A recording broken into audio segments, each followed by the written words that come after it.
Alien, issue number 1 from Marvel Comics. So, I believe this is the first Alien series by Marvel. It took me a while to remember that Disney owns Fox and all its properties. So yeah, the Alien series has been on Dark Horse Comics, and those are those are pretty good. I mean, there were some not so great ones, but Dark Horse did a pretty decent job when it came to the Alien franchise. So how does Marvel do now that it has the Alien property? Well, I guess we'll find out. So we have Phillip Kennedy Johnson as the writer. We have Salvador Larroca as the artist.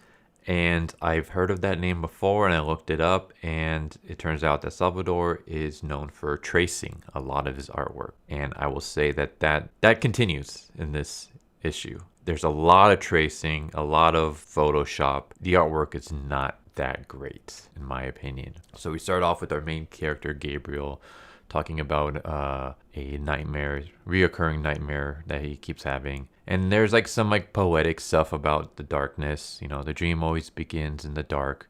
You think you know what that means, but you don't. You can't. The dark I see is a truer shade than just the absence of light. It's supposed to be like, I don't know, I figure maybe it's supposed to have some kind of deeper meaning, but it just comes across really lame. Just get to the point.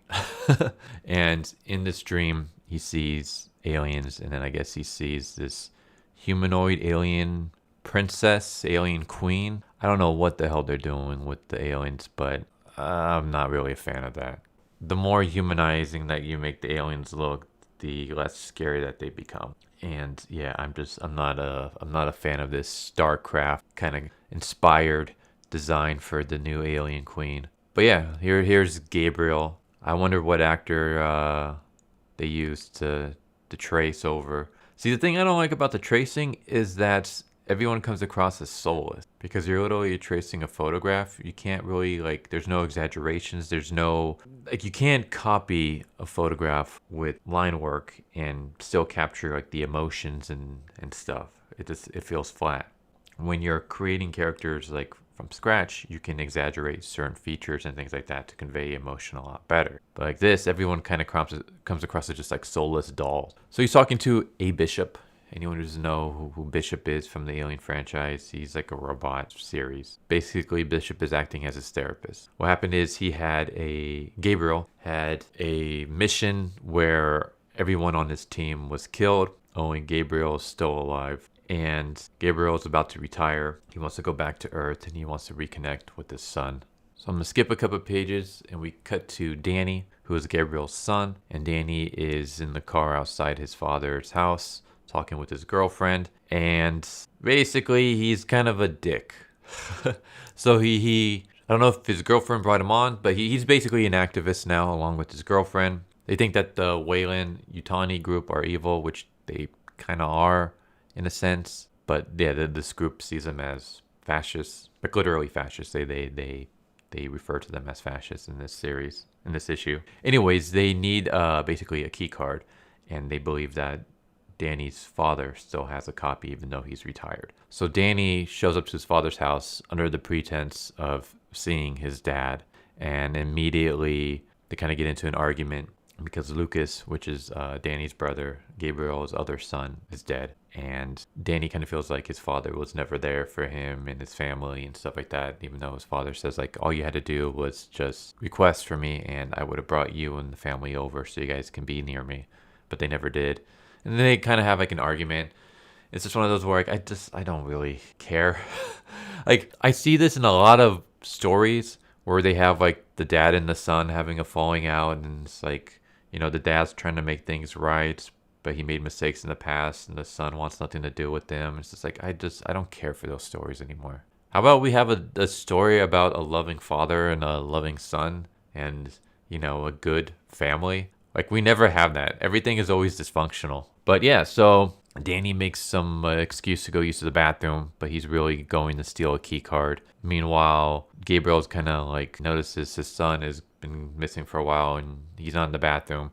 He's like, hey, like, what's wrong? And Danny just makes the excuse like, oh, I saw a photo I wanted to look at. Anyways, I gotta go. And the dad's like, you gotta go. Like, you just got here. How about we talk? Like, I want to connect with you.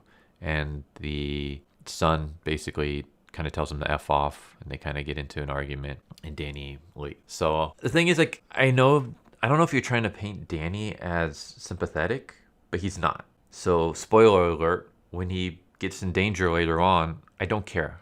I honestly don't care what happens, especially when we see two innocent security guards and they're just kind of talking about their life and stuff like that. One of them, the female security guard, is going to be going on leave soon, and she says how she's going to spend all her time going to like the grocery store with Shannon. So I don't know if that's like her sister.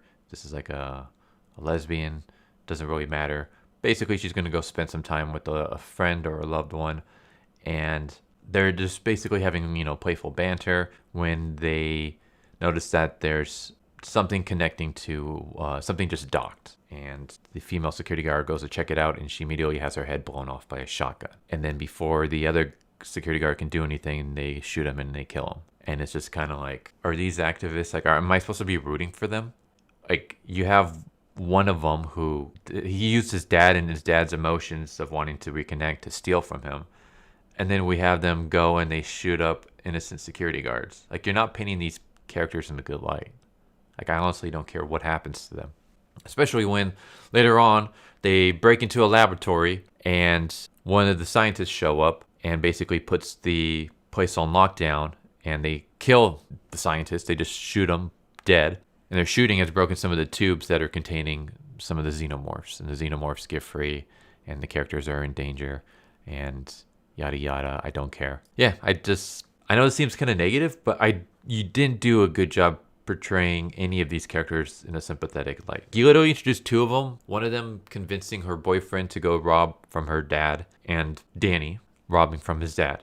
And then when you show them again, you show them graphically blowing the head off of a female security guard and then shooting another security guard who was playing with his cat. And then you show them rushing through the hallways yelling about taking down the fascists before they kill two more scientists, and then they shoot at the tubes, which lets the xenomorphs free, and now they're in danger. Like, everything is kind of on them. Like, they're the cause of everything. I don't really give a shit about any of these people. I don't care what happens to them. They can die for all I care. Even Danny.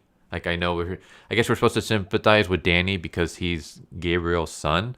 Gabriel's the closest person that you can sympathize with. And even then, like, we don't really get too much of him. Just, he had a mission where everyone died. He somehow was able to escape. His family he lost a son. His wife, I don't know what happened. Maybe they were estranged, divorced, whatever. But his remaining family doesn't want anything to do with him, despite the fact he wants to connect with them. And that's kind of it. But all the illustrations are kind of drawn really lifeless. Like, you straight up traced photographs and used Photoshop and stuff. So nothing there's no like soul to any of the characters, if that makes any sense. Everything just kind of seems like you just pretty much put, like, you have like dolls or action figures and you kind of just set them up and you just took photographs and that was it. Like, there's no life, there's no soul in these characters. Everyone just is just like blank and lifeless. I know I'm using the same terms, but I'm kind of struggling to come up with new words to explain this.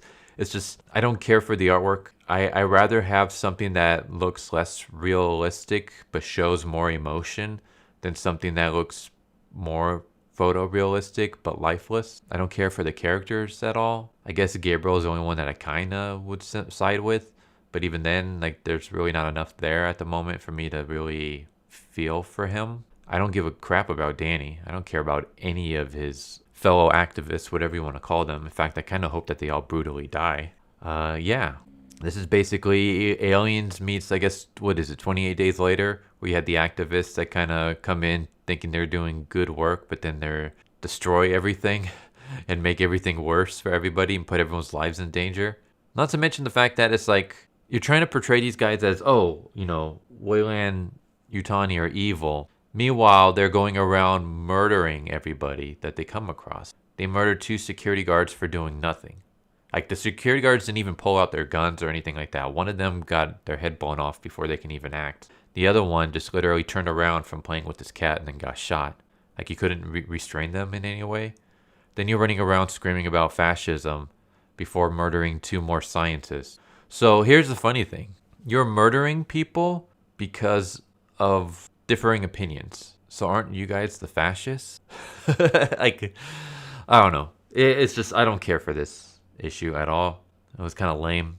I'd give it, I don't know, maybe a D. It's not a fail, but I'll give it maybe a D plus. But I don't care for it. So yeah, hope you guys enjoyed the video. Tell me what you guys think. Yeah, if this is what we're gonna be getting from Marvel Aliens, let's hope that they don't do a Predator next. Let's hope that they stay away from doing any movies or TV series, because I got no faith in Disney at this point. But yeah, hope you guys enjoyed the video. Hope to see you guys next time. Later. So what'd you guys think of that video? I hope you guys enjoyed. If you guys haven't already, please subscribe, hit that bell for a notification, leave a like if you enjoyed the video.